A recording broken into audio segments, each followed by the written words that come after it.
Thank everyone for being here. I'd like to call the meeting to order. We will begin with roll call. Yes, sir. Ms. Beebe? Here. Ms. Beebe is present. Ms. Bofi? Here. Ms. Bofi is present. Ms. Bradford is absent. Mr. Garvey? Here. Mr. Garvey is present. Mr. Gio? Present. Mr. Gio is present. Ms. Hill? Ms. Hill? Okay. I'm present. I'm sorry. Ms. Hill is present. Mr. Lee? Here. Mr. Lee is present. Dr. Moranti? Here. Dr. Moranti is present. Ms. Orange Jones? Present. Ms. Orange Jones is present. Mr. Romer? Here. Mr. Romer is present. Mr. Wagasback? Mr. Wagasback is present. You have a quorum. Thank you. I've asked Ms. Hill to lead us in the invocation this morning. If everyone would please stand, and we'll follow that with the Pledge of Allegiance.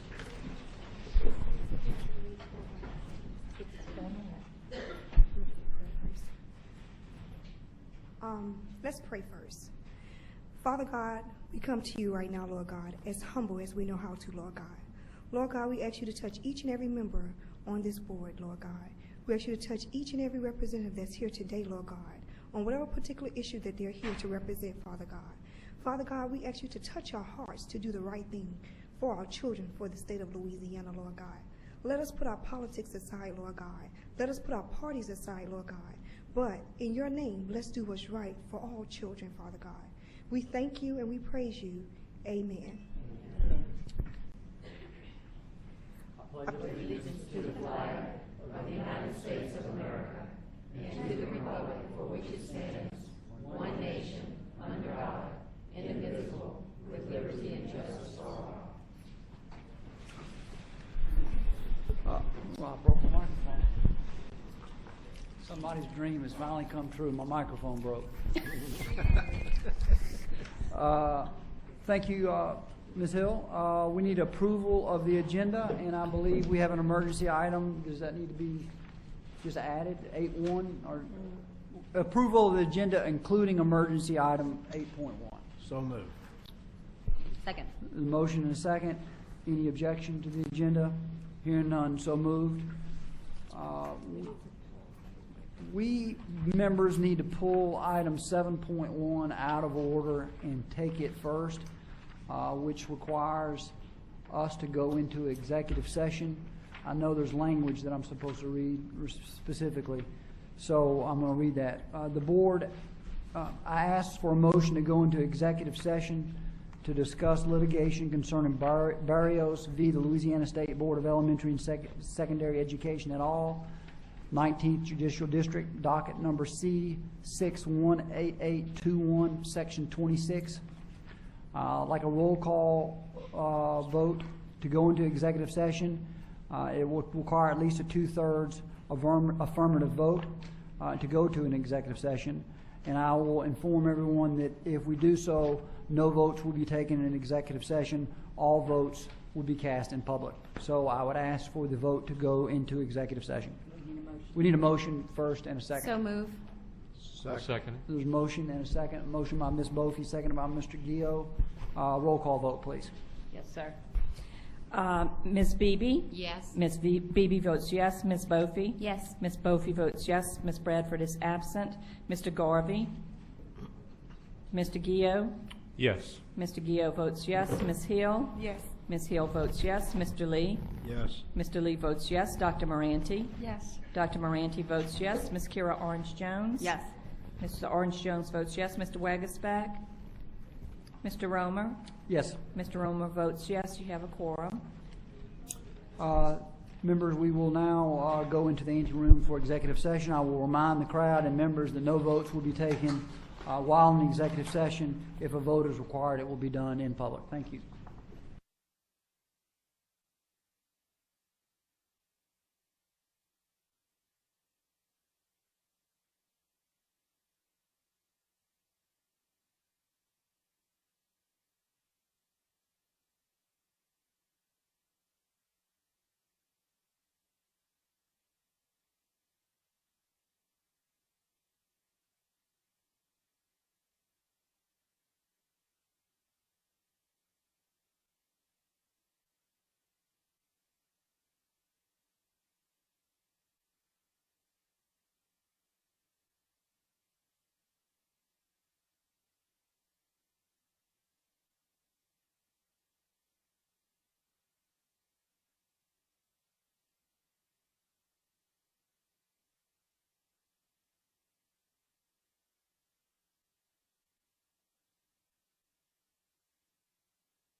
Are we ready?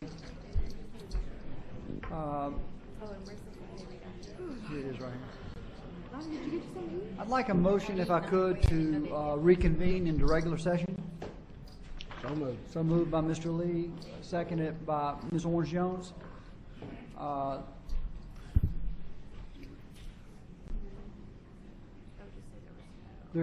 would like to announce that there was no action taken while in executive session, and we'll move back to the regular agenda now.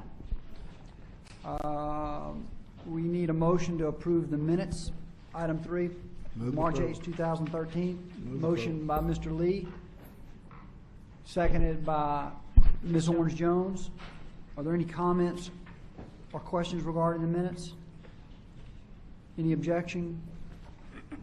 Hearing none, so moved.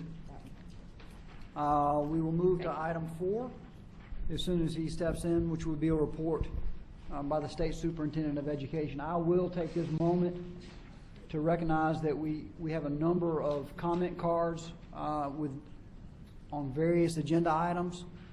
I will allow comment today, obviously, but I will ask, we're going to limit each comment to 1 minute, given that we met on each item thoroughly yesterday and took several hours of comments. But every comment card will be recognized, and I'll ask you to keep your comments to a single minute.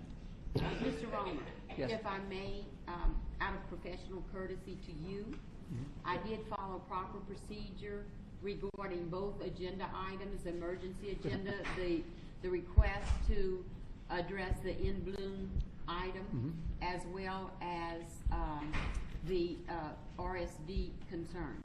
Now, in fairness to those who are here today, many in the public did not know what your recommendation would be. So in fairness to them, if 3 minutes are required, I think we should adhere to that. I will give leeway. We have a couple cards here that want to talk to those issues, and I certainly will give some leeway in that regard.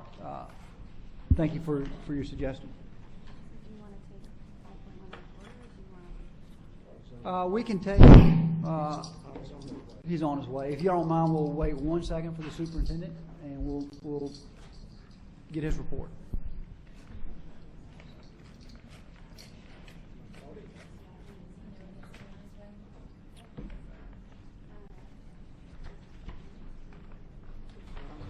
Or here he is.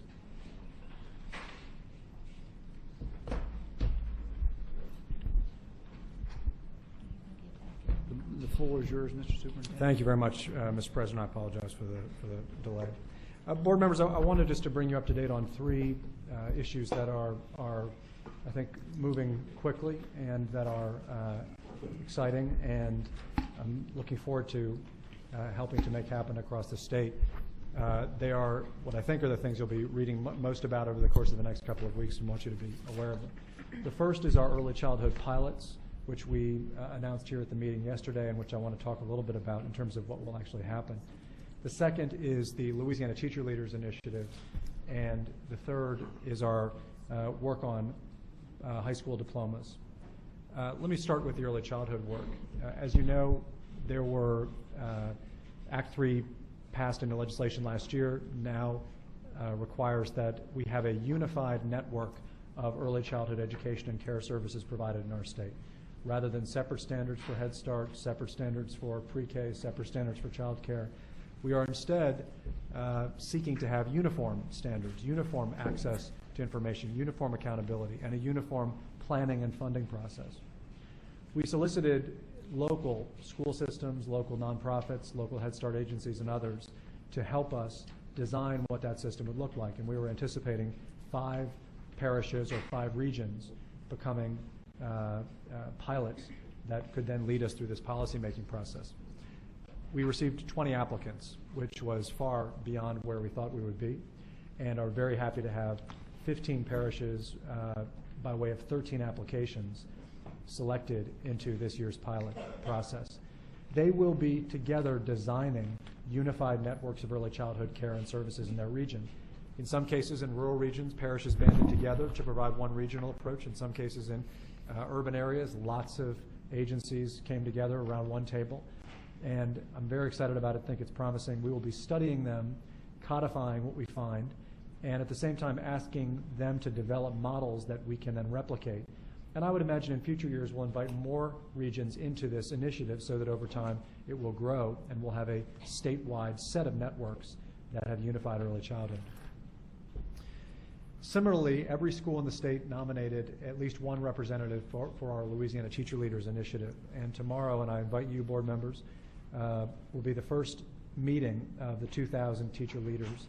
Parishes were given discretion as to how those were selected, but this really came from our Louisiana Believes Advisory Committee, which suggested that communication at the teacher level is best done, frankly, from teacher to teacher, and that if we're going to get accurate information to teachers, we really need to start with people on the ground, and that by having a teacher leader in every school who is well-versed in the Common Core state standards, well-versed in using the toolbox to help plan curriculum, to help understand adjustments that are being made to the Compass system, to give feedback to teachers, that they can then go back to their schools and lead the school through this curricular change. It will look different, of course, from one school to the next.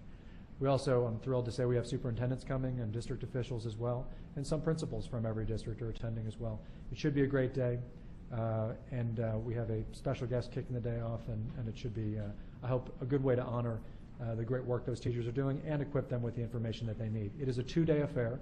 It's overnight in Lafayette, so most will be staying with us for the evening.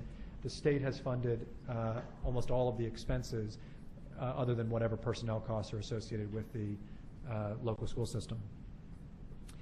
Finally, next week we'll be announcing the launching of a set of community forums across the state regarding our work to bring up to date our high school diploma tracks. Today we have some challenges with our high school diplomas. It is very complex to graduate from high school in Louisiana. We have 3 different diplomas, none of which fully aligns with our scholarship system TOPS. The diplomas don't really connect with a meaningful outcome in some way. If you take the career diploma, you're not guaranteed a career. If you are on the college diploma, you're not guaranteed to succeed in college. There's a lack of connection to real-world outcomes. We think that with those 2 principles of simplifying the process and at the same time of aligning them to real-world outcomes, we can actually create diploma structures or diploma tracks that are inspiring to kids, that get kids quickly to their degrees, that get them quickly credentialed for the workforce, that get them accelerated into the world of college, as well as the world of careers. And we're going to do a set of community forums over the course of the summer that will help to inform policy that we ultimately help to bring back to you this fall. That is one of a series of academic policy decisions that we'll be making. We talked a little bit about accountability at the school level yesterday. That is diplomas or student level accountability. We'll be talking about educator accountability as well as we make this shift to a new curriculum. So there will be a lot of that kind of policy discussion up this fall. But Mr. President, I thank you for the chance to update the board on those 3 initiatives, and I welcome your comments and questions, board members. Sure, Superintendent, I appreciate your comments. Does anybody want to add or ask a question at this moment? Yes, I have a question. Yes, Ms. Hill. In reference to the teacher leadership event tomorrow, what time does it start? And is it going to be like a opening ceremony, then they're going to break out in sessions? Yes, there's breakfast in the morning starting at 8. It's at the Cajun Dome, and there is the sessions start at 10 a.m. It goes through tomorrow evening. Then we're having a reception. We've got a bunch of great high school and middle school orchestras and jazz ensembles and bands joining us tomorrow evening. And then it is followed up with another breakfast Friday morning, and then we go through 3 p.m. on Friday. Thank you. And seeing no other comments, I appreciate your report. It's exciting, the news on the early childhood program. That's really something that we can be excited about, and I appreciate all the BESE members in helping craft that policy, and I think it'll make a big difference for our state. So we appreciate it, Superintendent. Next item. The next item is item 5.1, Academic Goals and Instructional Improvement Committee. Dr. Moranti. On behalf of the Academic Goals and Instructional Improvement Committee, I move to approve motions 1 through 7 and 9 through 12, noting that motions 6, 7, 9, 10, and 12 are notices of intent, and pulling motion number 8. There is a motion. Is there a second? I second. We do have, before we go to the reads, I would like to, we do have a card, public speaker, Ms. Barrios, on this item, I believe. Does she?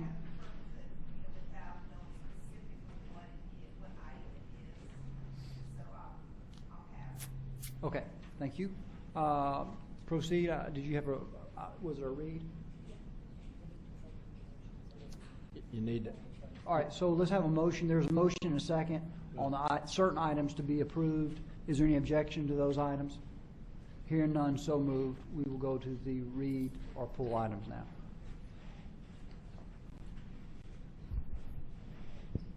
This is on item 8, the NOI related to the early childhood sections. So would you like me to? So very quickly, apologize for the miscommunication. We yesterday found a few very technical errors in that bulletin, so we are requesting as part of the motion, you direct the department to work with BESE staff to correct those technical errors before submitting as a notice of intent. So moved. Thank you. A motion and a second Second. by Mrs. Orange Jones. Is there any objection to that motion? Hearing none, so moved. Next item. The next item is item 5.2, Administration and Finance Committee. Mr. Gio? On behalf of the Admin and Finance Committee, I recommend approval of motions 1 through 23 and 26, pulling items 24 and 25 as it is a read item. You want me to go ahead and read them? We'll approve the motion first. Okay. And before we actually vote, we do have cards. So we have a motion. Is there a second for that motion? Second. And there's a second. We have a number of people before we do the pull item that indicated they wanted to speak on this item. Keith Chatelain.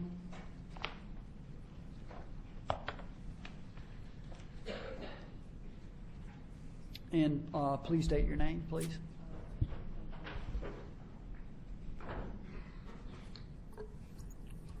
New at this, so give me a minute, please. My name's Keith Chatelain. I'm on the board. We represent the Greater New Orleans Tea Party. And I got a little statement I want to say about Common Core and this database. The National Common Core Student Database was funded on Obama stimulus money. More grants also came from the liberal Bill Melinda Gates Foundation, which largely underwrote and promoted the top-down Common Core curriculum scheme. And nonprofit startup, NBlue Incorporated, evolved out of this strange partnership to operate an innovative database which is compiling everything from healthcare history, income information, religious affiliation, to voting status, blood types, homework completion information on our children. Even worse, the Heartland Institution points out in February, the Department of Education reports on its data mining plans to contemplate the use of student monitoring techniques such as using cameras to judge facial expressions, electronic seat that will judge posture. Why is any personal identifiable information on our children released without parents' consent? Why would a school district, a state government, give out a personal data on a child's feelings, beliefs, bias, flexibility, instead of doing their job teaching knowledge? Why is Louisiana, with New York, rushing to implement the NBlue system statewide without data on its effect and scope? Unlike Tulane professor and Southern Policy Law Center affiliate Melissa Harris Perry, I believe that the children belong to their parents, not the government, not the community, or not the village. I respectfully ask that you immediately reconsider any commitment the Common Core Student Database Program adopted the old motto of Ronald Reagan year, just say no. Appreciate your comments. Thank you. I don't know if you... Mr. President, may I respond? Absolutely. First of all, I thank you very much for coming here, and I thank all. I understand that there are some who are here. I also want to just acknowledge Representative Greg Cromer, who's here.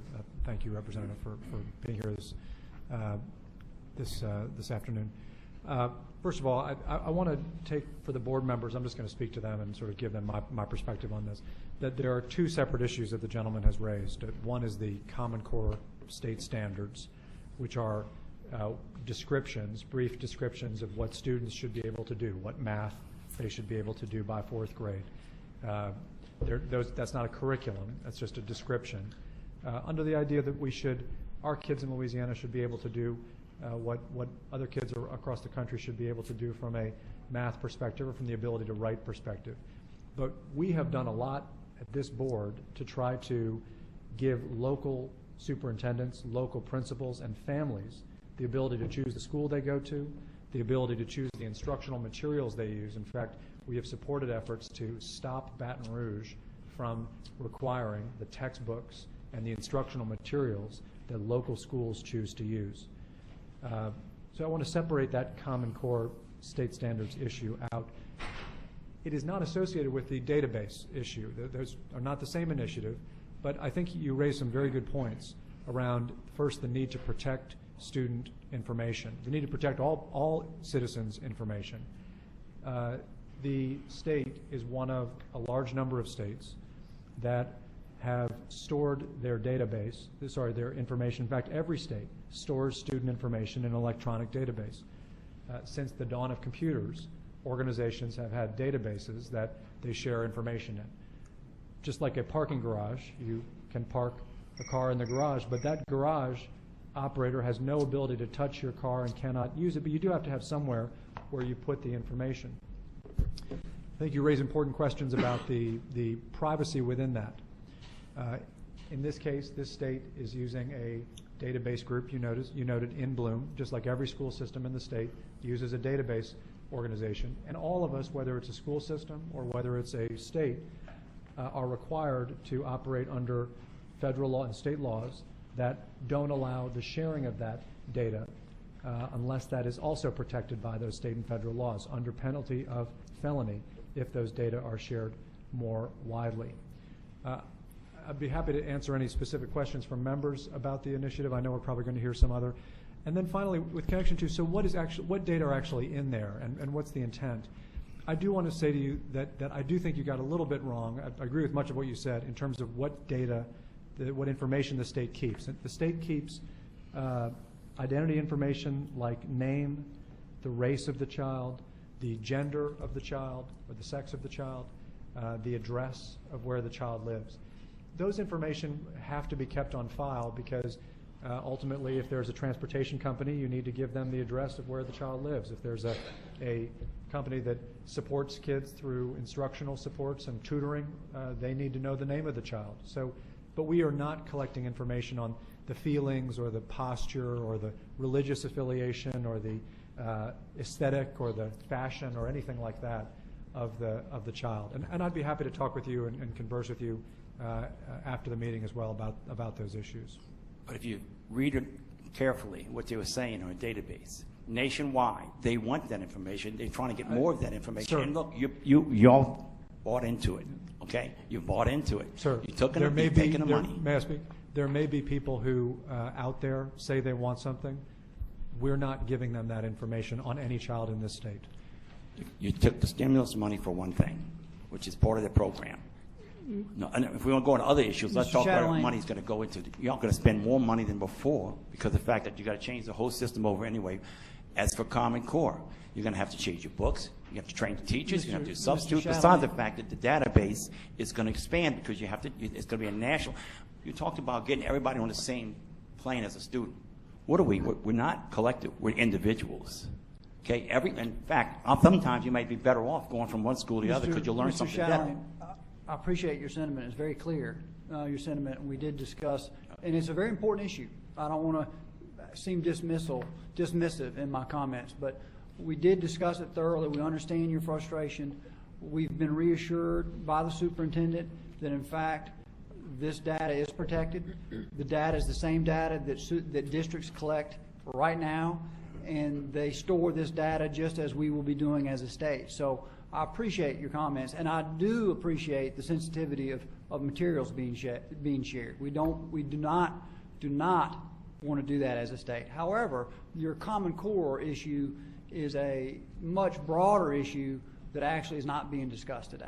The data issue was on our agenda. So when we have further discussions regarding Common Core, I'd invite you to come back and discuss that at that time. Thank you.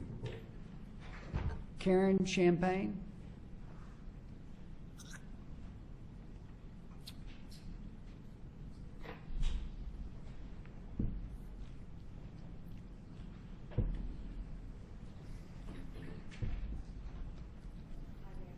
Would you, your mic is probably, thank you. Karen Champagne with the People LLC.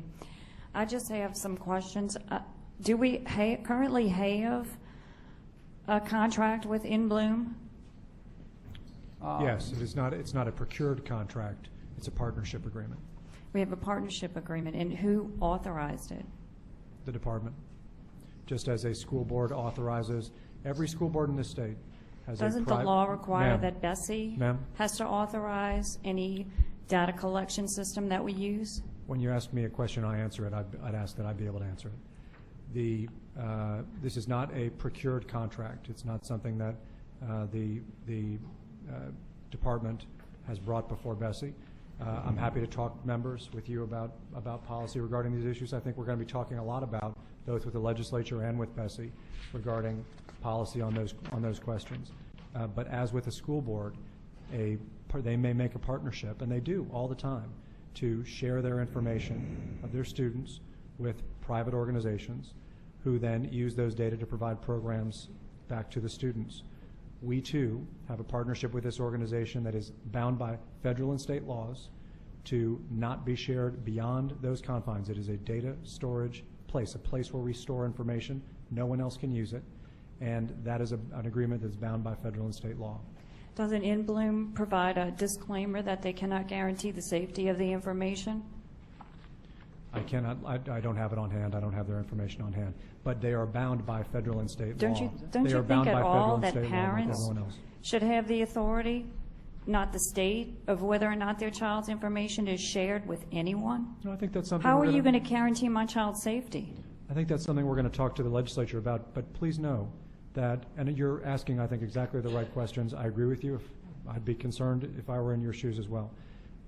And I think every parent is concerned, of course, about the welfare of their child and their information. For decades in this state, since the advent of computers, information has been stored digitally. It has been given to school systems because they need to know the names of their kids. They need to keep a record of their addresses and their gender and their race and so on. And they store it. The reason that has not been breached is the extraordinarily stiff penalties that come with such a breach. And that practice is being continued at the state with the highest of protections.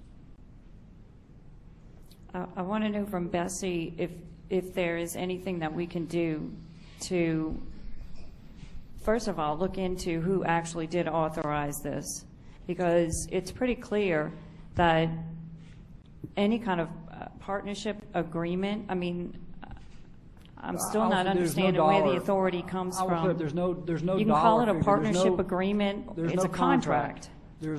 We, as a state, store data now. That's what we're doing today. That's what we'll do tomorrow, is we store the data. So why wasn't it brought before BESE? Because we've been doing it for decades. We've been storing data for decades. It's not new. It's not a new. It's a new system. It's not a new practice.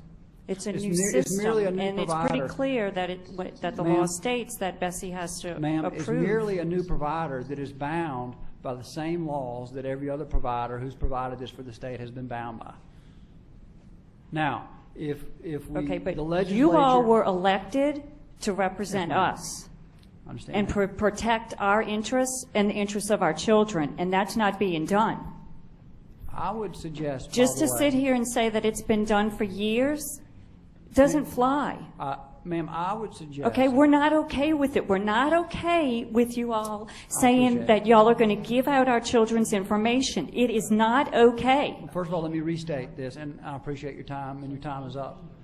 Oh, I'm sure it is up. No, we, in fact, said we're not going to share our students' information. That's actually what we said. That this Mr. is- White just this- said that y'all were sharing our children's information. Only under the bounds of the federal law when it deals with serving the educational purposes of the kids. But right now, the In Bloom contract, the In Bloom agreement that you're referring to, is merely a data site.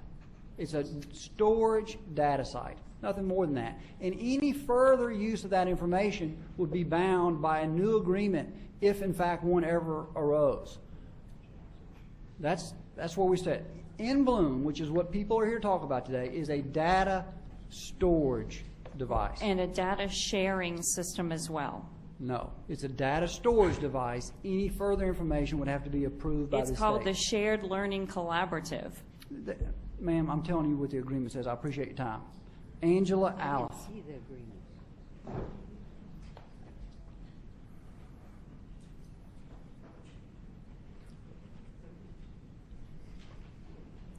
Hi, I'm Angela Aliff, also with the People LLC. Superintendent White, you mentioned that no documentation of children's feelings or values or anything like that was being kept. But in my parish of St. Bernard, I've learned that we're, thanks to the generosity of Bill Gates Foundation, we are participating in the tripod surveys, which are surveys that, much like the LEAP test, much like the Common Core assessments, the teachers are not allowed to view. And it is a survey, as I'm sure you're aware, but maybe other people are not, that gets the children's view on the teacher's performance in the classroom environment that's provided. That qualifies to me under feelings. Can I just interject? I don't mean to be rude, but we are not participating in the tripod surveys. Okay, my parish is through the Gates Foundation, and my understanding is that any information that's gathered is supposed to be approved through BESE. The state of Louisiana is not participating in this. If the school system chooses to pilot an initiative that gives their teachers feedback from students, they may do that. But that's not being loaded into this database, and it has nothing to do with what this state is doing. This state is not doing the tripod surveys. Okay, but does it have anything to do with the fact that corporations are getting children's information and that the state, through BESE, is not protecting them from that? Would you say that's a fair statement? Not at all, because BESE, nor the State Department of Education, nor anyone on the state is surveying students to get their feelings or opinions about their teachers or anything else. Nor is the initiative that you're describing, which I understand is a pilot program in St. Bernard, being loaded into any state database. That is not happening. Well, whose database is it loaded into? I don't know, because it's St. Bernard Parish, something that St. Bernard Parish is doing. So it's public-private partnership, point the finger everywhere around, and nobody's responsible for where my children's information winds up. Is that it? I understand your perspective, and I think I understand why you're asking it. I would have the same concerns. But something that the leader of the school system in St. Bernard Parish chooses to participate in does not mean that somehow it's connected with what this board or this department is doing. Now, I'm happy to look into it. I don't need you to, because I have. But I think it is not fair. I want to ask you to wrap it up as well. Oh, I am. understand. Because I don't feel that it's accurate to say that it has no connection to the state or to BESE, because the only reason my school system would be entertaining such a pilot program is because it will enable them to fulfill the requirements coming from the top with no say-so over it from the state of what they have to produce in that school. So, of course, their hands are tied. They have to fulfill what you guys are telling them to do, and whether they choose to or not. And so they're taking advantage of what's there to help them do that at our children's expense, is my point. Thank you. Thank you. Appreciate it. Jim Crumling?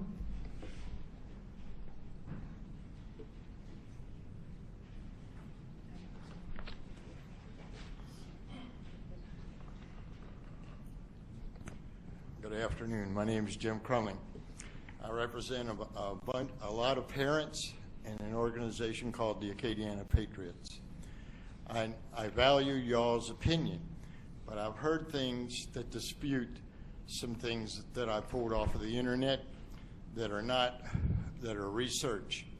One of the things that I have here is that how did the National Student Database come to be? And what I want to refer back to is in 1974, the Family Educational Rights and Privacy Act was put in place, which meant that it's the privacy of school children by preserving the rights of parents and eligible students enrolled in post-secondary education to access educational records and to keep others from doing the same. And there's more in this article that that kind of goes against a little bit against the grain of what you're proposing or what you're presenting to the public. Now, I've done a lot of research on this Common Core education thing, and I've done a lot of research on this database thing.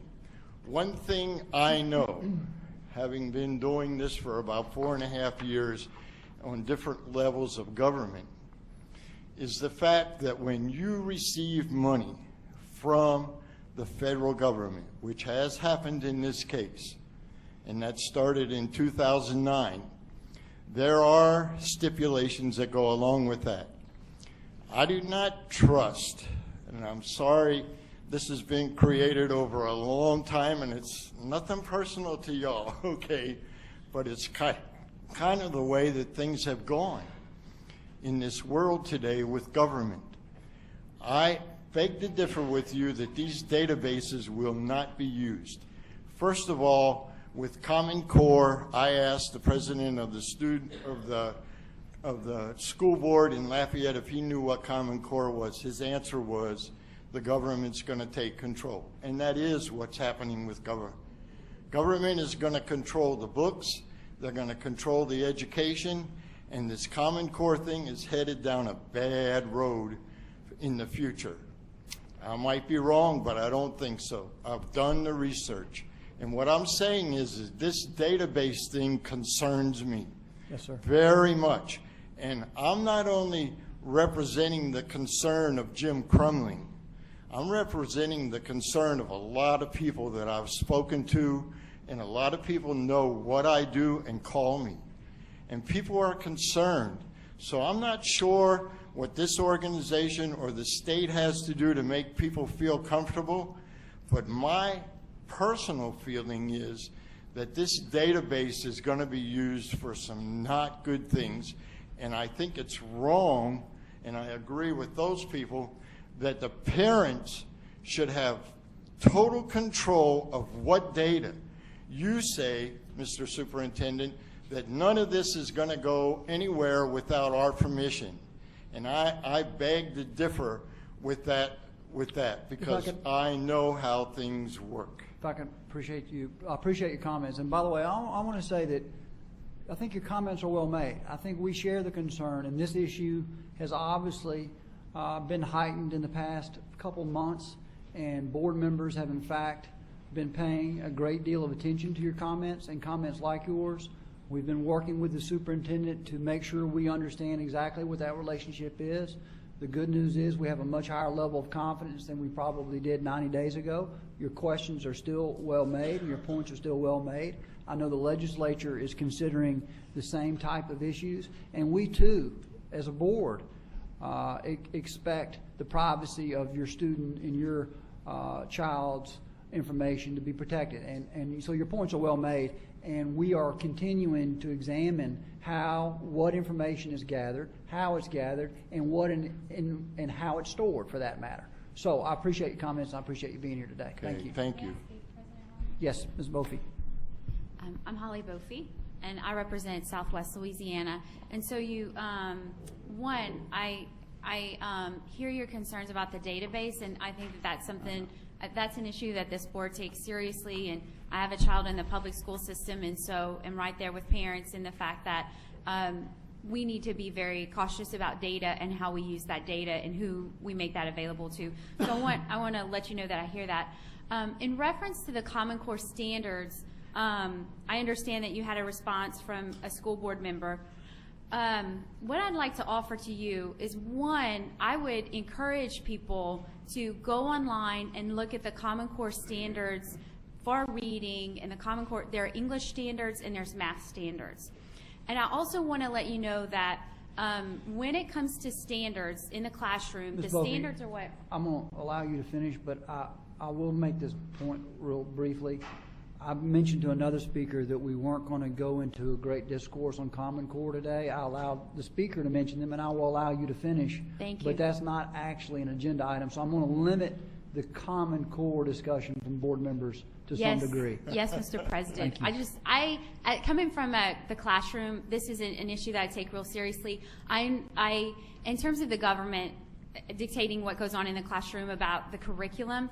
We've worked very hard on the board. This is an issue. One of the motivations for me to run is that I don't think that anybody should tell a teacher what they need to do. I don't think anybody should tell a teacher how they need to do things. I do think it's fair for us to say these are the standards or the mark that our students need to make. And as a parent, I appreciate the fact that I can go online and say, you know what, this is the mark my kid needs to hit in reading. This is the mark my kid needs to hit in math. And I think it empowers all of us. I also think it empowers teachers to work together with other teachers across the country. So I'd love to continue that discussion since Mr. Romer wants me to stop talking. Okay. Thank you. I'm from Lafayette, so I'm going to leave you my card. You need to get in touch with me. Lee, thank you for your comments, by the way. Lee Barrios.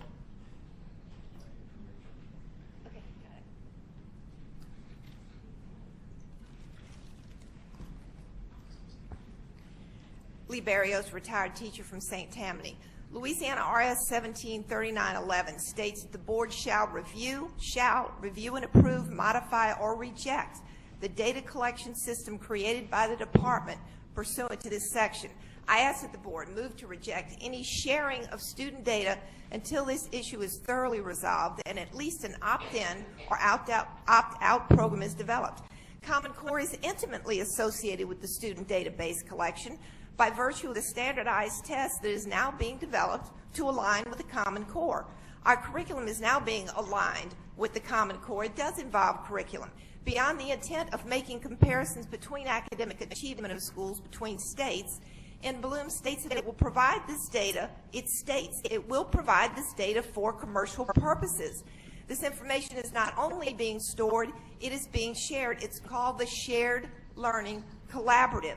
It's called, the U.S. Department of Ed is now being sued by parents in New York City because of the recent adjustments to FERPA that would seem to allow the sharing of student data for commercial education purposes.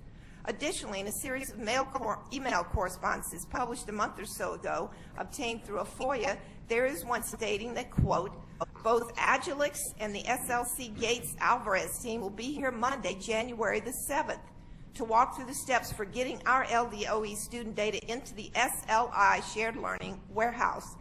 The Alvarez team will be providing LDOE with training on our data schematic in order to transform our data file and co-devise a solution for Louisiana's identity management needs.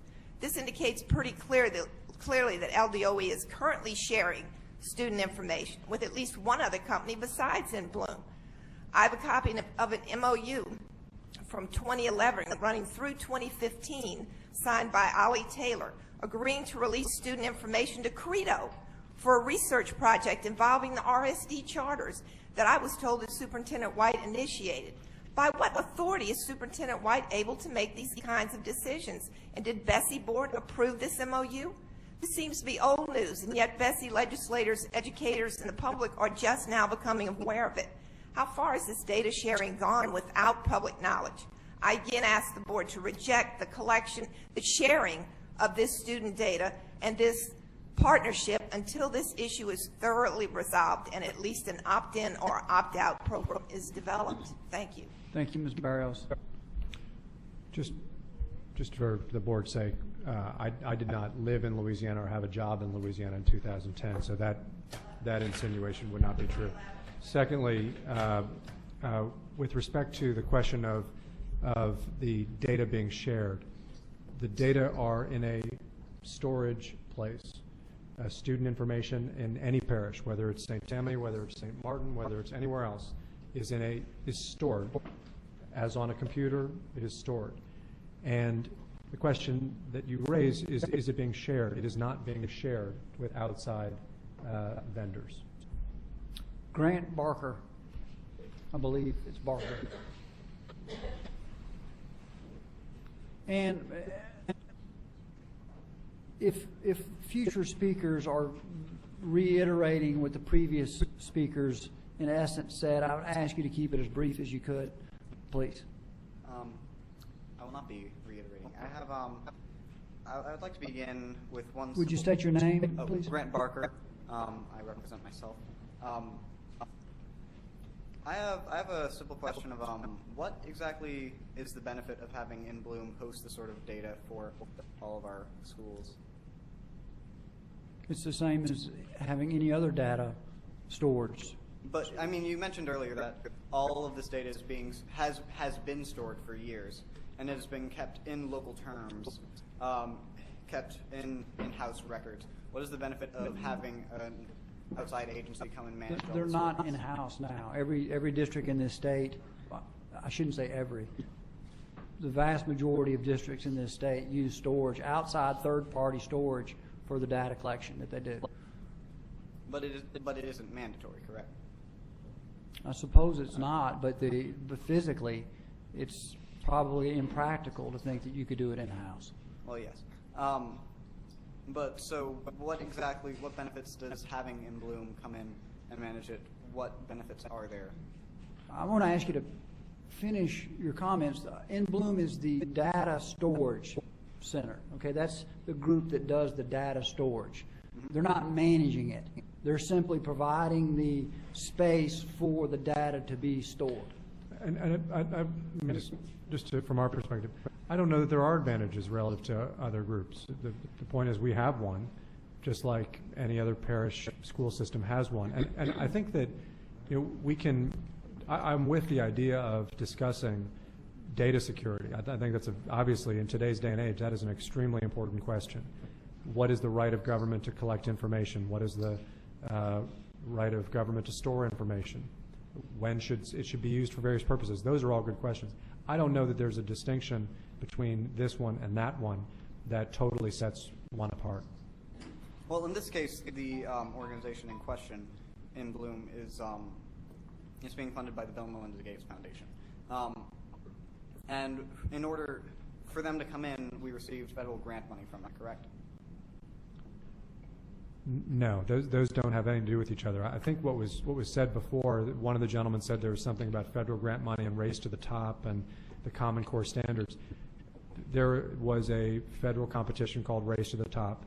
The state gets about $1 billion a year in federal money, a little bit more than that. That's a tiny part of that. This is not a federally funded initiative at all. But why? And I'm going to ask you to, I'll wrap it up. Okay. My general question is, why are we even having something like In Bloom come when we already have systems in place to manage data? And when in Bloom's central point, it is to share data, possibly with different educational companies, and that is part of their primary standing. So my question as a whole to everyone here is whether or not that data that is shared, is it even possible to opt out of it? I mean, going into a public school is something mandatory for every child in the state. Yeah. Not necessarily a public school, but a school. So having this data and having it stored on servers without their express permission is something of great concern to me. And the possibility that it could be marketed to different companies to just send you stuff. I mean, if you join Google, they already have a team of legal wizards out there to say that they can that whenever you sign on, they can monitor and track your searches in order to better provide you search results. In this case, it's mandatory. You don't have to use Google, but it's mandatory to be educated. So my great concern is that it's not possible to opt out of these sort of Well, data I think, collection. I mean, you're making very good points, and I think I'd be interested in continuing the conversation. My only point would be, I don't think the points you're making are unique to any one specific vendor. I think the points you're making are cover the entire industry, and I look forward to engaging the board and the legislature in a discussion about data security and data storage. But in some respects, let's just take something very simple like busing. You will never get the buses to the kid's house unless you give the busing company the information to say this is who the kid is and this is where the kid lives. That's information sharing. We obviously want to be secure when we do it, but at some point you have to do it to get the buses there. You're referring to other types of services, I know. But I say that to illustrate that I don't think we can say that we can't ever share information with somebody. We need to provide services. On the other hand, we need to do it in the right way. We've got to have the rules set up to make sure there's no bad acting. And I agree with you on that. So Well, I we'll mean, continue the conversation. You bring up the point of buses, but I feel like some of these basic methods of Sir, providing education, buses have been Sir, we have a around long number of speakers, and I appreciate your comment, and it's well made, and the overall discussion is the right one to have, which is, what does the future hold in terms of data storage and the ability of this government and other governments to use it? I think that's a very legitimate question. It's one that we have brought up and one that we continue to look at and will continue to look at. And if this board determines that there are specific steps it needs to take, we can place that on the agenda to do so. But so I want to say the context of what you're saying is very, very accurate, as the superintendent said. But for the sake of other speakers, we need to move on. Thank you. Thank you. Rachel Sachs.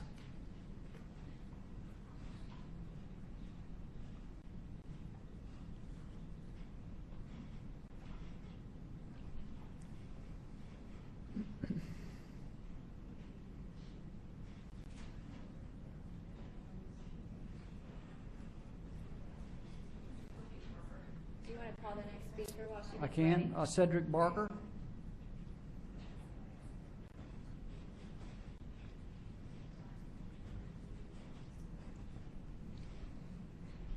My name is Cedric Barker. I'm a concerned parent.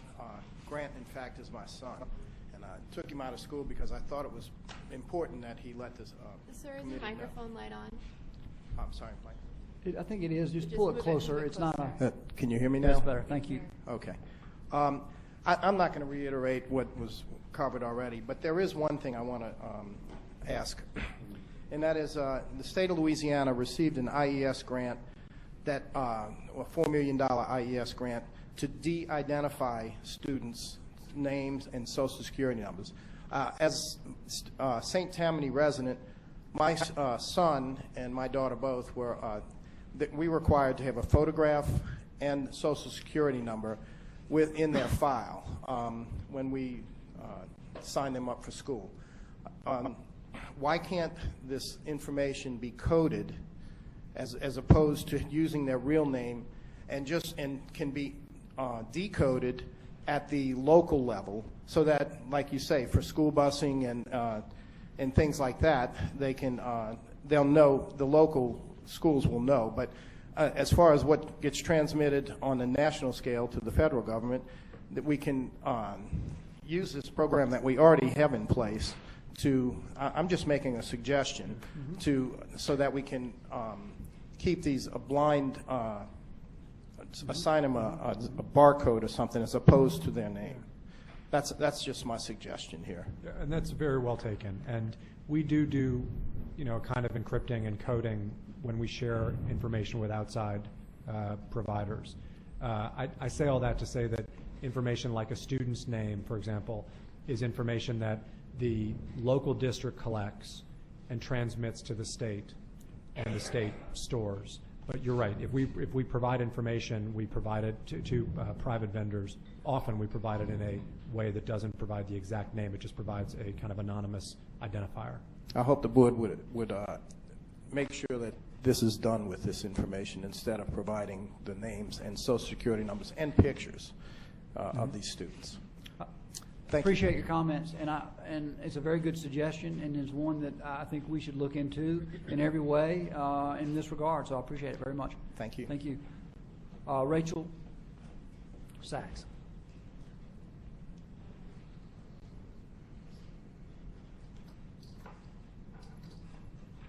Hi, my name is Rachel Sachs. How would you feel if your house was broken into and all of your personal belongings were stolen? And later, when you went on the internet, you discovered that your belongings were being sold to the highest bidder. How would you feel then is how we feel now. Our personal information is being sold to anybody who has money, whether it's company or a predator, not to mention hackers. We are being put in danger. I don't have a Facebook for this exact reason. These companies are treating us as though we are theirs to sell and make a profit off of. I feel as though we are being prostituted in a way. No, I don't know. I don't think we're selling, but I'll let the superintendent comment. I appreciate your comments.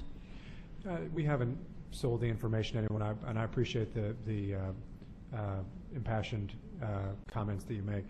I would say that, for example, I said transportation before, I might also say tutoring, for example. You know, oftentimes a for-profit company will contract with a school system to provide counseling or tutoring services and that kind of thing. I think there are important services that we provide children that we do need to provide the names of the student to that company. That's been going on for years, whether it's textbooks or whether it's instructional materials or whether it's transportation, you know, what have you. But it's really important that we do it in a way that preserves the security of that information and that we never do it in a way that is driven by a profit motive or something like that, and instead is driven by the best interests of those there. And so I think that's a balance. I'm hearing the comments today, board members, toward suggesting that we take up a question of process and how these decisions are made. I'm interested in having that discussion with you, and I appreciate the comments greatly. And I think this board would appreciate that kind of examination and would appreciate you not only keeping us aware between now and the next board meeting, but potentially addressing some of those issues and concerns, if nothing more for informational purposes, at the next meeting as well. Thank you for your comments. Wayne Free. Oh, I'm sorry. We'll do Wayne Free, and then next will be Debbie Sachs.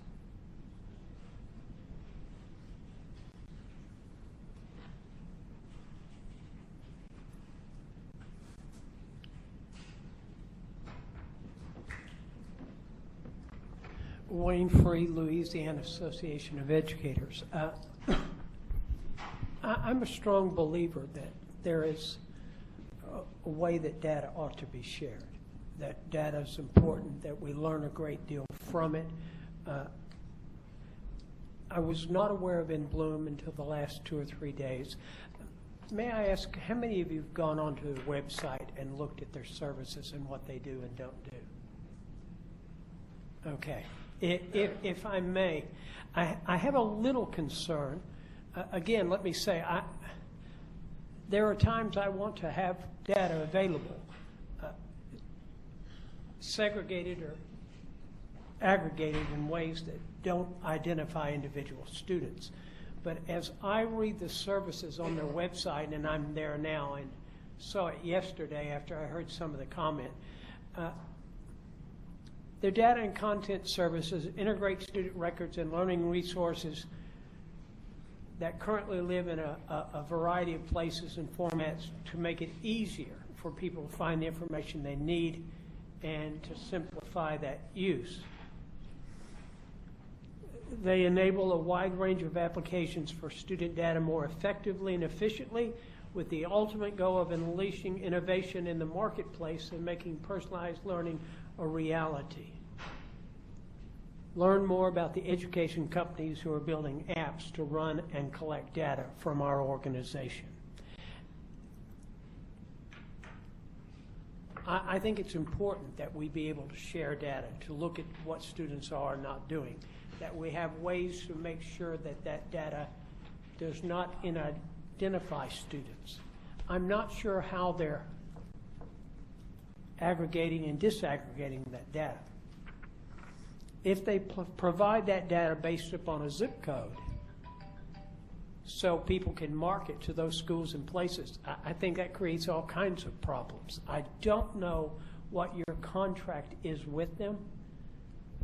Again, I do want to be able to grab some data to look at a wide range of things, but not to be able to identify anything about where a student lives, their name, anything else about them of a personal nature. So I would be very careful with this project, particularly since one of the major goals of In Bloom is to provide it to the marketplace. Mr. Free, I appreciate your comments.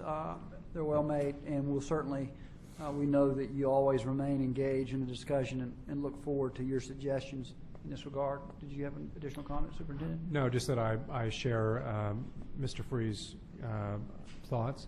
I would say that, again, it strikes me that a discussion at the board would be a good one to have about process and how we make decisions as a collective state on these questions. We do not share address information, for example. We do share, actually none of this information is shared. We store information about the name of a student, about the gender of a student, the race of a student, the age of a student or date of birth. We don't share information about where a student lives, although in a local database, of course, that exists there. Again, this is common information that's stored in any database, has going back for decades in Louisiana, but I totally understand the sensitivities that Wayne mentions regarding making those data available to someone else. And I'll let you, Ms. Beebe, go ahead. Thank you, Mr. Roman. Mr. White, prior to In Bloom, where did we store our data? We still do store our data with a variety of database providers, depending on what type of database it is. We have 7 core systems. SIR, you'll note, SIS is one. These are core systems that then feed our ability to kind of read various information. In Bloom is one system where we store a small amount of information. And you too have a variety of different systems that feed what is probably your one database. I believe EdGear is the private vendor for the database in St. Martin. There are a variety of systems that feed into that database. Yes, sir. And yesterday, I certainly appreciated your conversation, your comments, and you did bring it to home for me, because in St. Martin Parish, like other school systems, we do collect student information. I have Mr. Kevin Eborb here, who is with a representative from EdGear, and I think what is really important at this point is open communication, which this venue affords, but I also am much concerned as a BESE representative that I find out this information through a constituent rather than having the information provided to me and to other BESE members by you.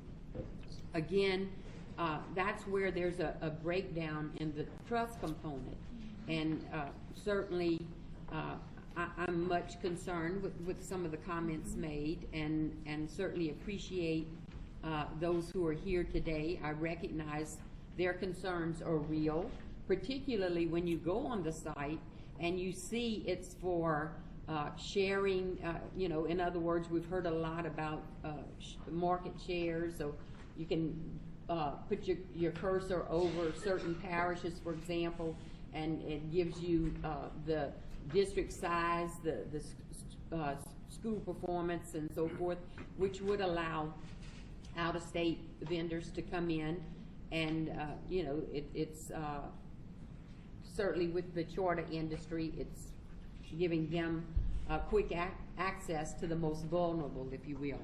But if I may ask Mr. Kevin Eborb, just for my personal education, and I think it would clear the air for others in the room, would you have any objection, Mr. Rohn?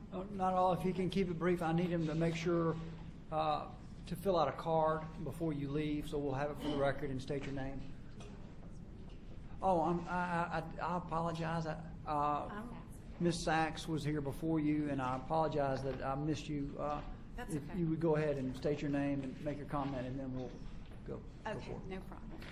My name is Debbie Sachs. I'm a retired geologist. I'm going to try not to get upset, but you don't have kids. I've got kids. Everybody that I've talked to, not a single person thinks this is a good idea. Common Core and the database are linked intricately together. You all know it. We know it. I'm here today representing not just myself, but many alarmed parents from St. Tammany Parish. We believe that there are some things that money can't buy, and that is our kids. And at this time, I would like to request from BESE a copy of agreements or contracts or partnerships or whatever it is that you have with these In Bloom, Amplify, EdFi, Agilix, and any other vendor that this state has shared my kids' data with, any other parents' kids' data with.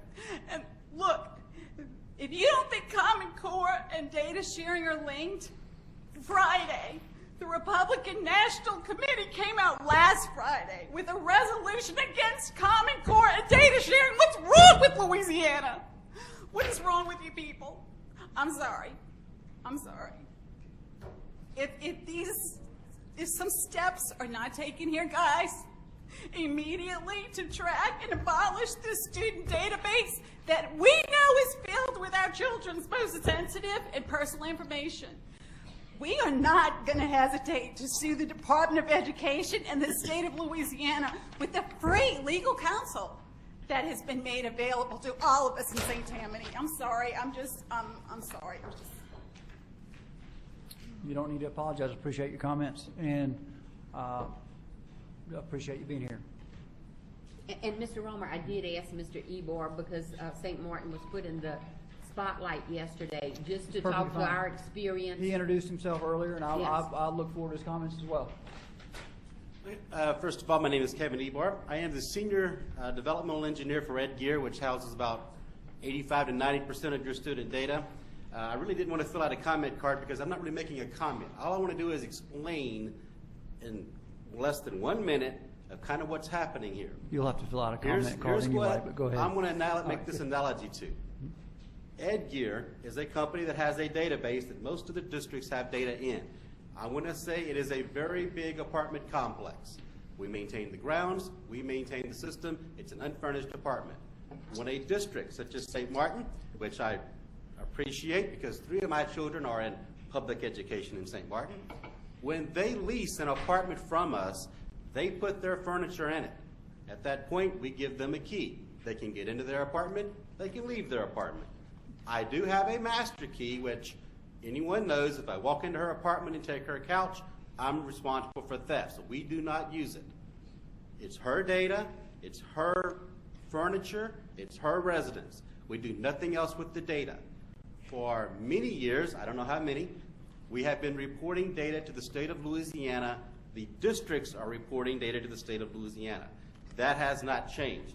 We are not reporting any additional data. We're not reporting any new data. We're not reporting any data in a different frequency. So the data that the districts have, it's exactly the same as it was 5 or 6 years ago. The only difference is what the state of Louisiana is doing with the data, if they are doing anything, which I have no knowledge of, okay? But I guess my point being is this: the districts still have control of their data because you are reporting it to the state. It's not the state doing anything with your data or going out and grabbing data from your students. This is the same information you have reported for at least the last 8 years that I've been involved with the company, okay? So, that's great. I appreciate your comments, and I'll let you close in just a moment. Ms. Beebe, I appreciate you being here. I appreciate all the comments, and just because it's been done in the past doesn't make it right. I want to make that clear. I also want to make it clear that a number of board members, including Mrs. Beebe, brought this to the superintendent's attention as well as this board president's attention to make sure this item was discussed today.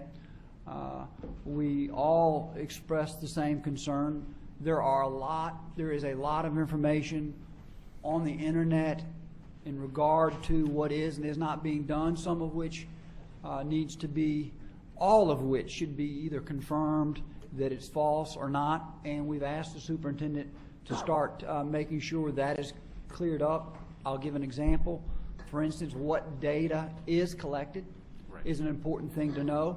I think the superintendent has already provided us some information in that regard and has assured us that additional information will be provided, and I would expect this board at its next board meeting to continue to see if there are further steps that we need to take to ensure the privacy of our students' information. So I appreciate you clarifying. I agree. Let me two statements to end this thing real quick.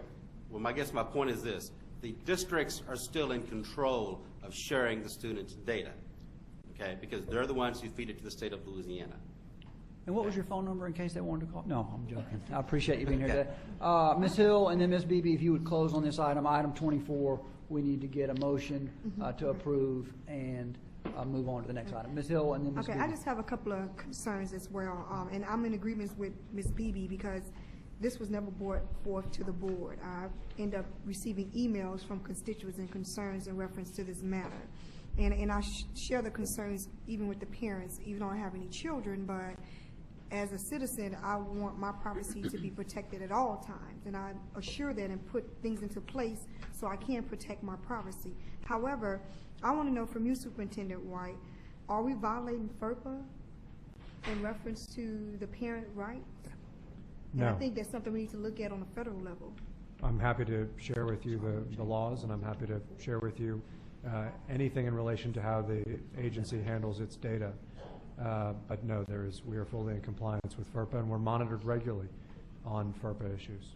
Okay, and also, currently, the department, I'm quite sure, is using a company or agency to store this information. Who are we currently using, and why are we changing to a new vendor? Why are we deciding to change to a new vendor? As I said to Ms. Beebe, there are a variety of databases that we have for different purposes.